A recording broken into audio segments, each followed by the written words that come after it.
Rivalutazione delle pensioni. 2 milioni di pensionati su 5 resteranno a bocca asciutta ed è questo il rischio che anticipa il disegno di legge che sarà presentato lunedì dal Consiglio dei Ministri.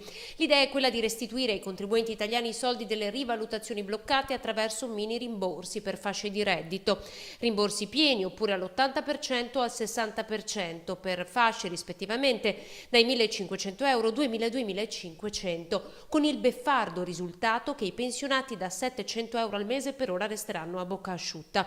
Un tema su cui oggi il presidente dell'INPS Tito Boeri a Padova per un convegno sull'equità previdenziale non ha voluto toccare, dichiarando fin da subito di non poter rilasciare dichiarazioni ai giornalisti. Su alcuni punti però il presidente ed economista è stato chiaro, a partire dal ruolo dell'ente previdenziale.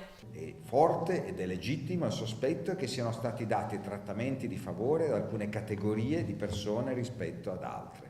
Documentare queste differenze di trattamento è molto importante. Impegnarsi d'ora in poi a evitare che queste differenze di trattamento possano continuare. E dai suoi errori quando non fu chiarito il passaggio dal sistema retributivo a quello contributivo. Di stato di viltà, perché c'era un po' la paura di dire: guardate, noi abbiamo cambiato le regole. Stiamo formulando delle proposte, ha aggiunto, ma non tocca a noi decidere. Molti giovani oggi hanno beneficiato del nuovo sistema di trasparenza dell'ente, potendo così realizzare che le pensioni che riceveranno purtroppo non saranno pari a quanto si aspettano. Gli italiani non sanno spesso fare conti sul proprio futuro, fanno fatica a capire come funzionano i meccanismi di capitalizzazione, fanno fatica a capire quali saranno il valore delle loro contribuzioni ad un regime previdenziale.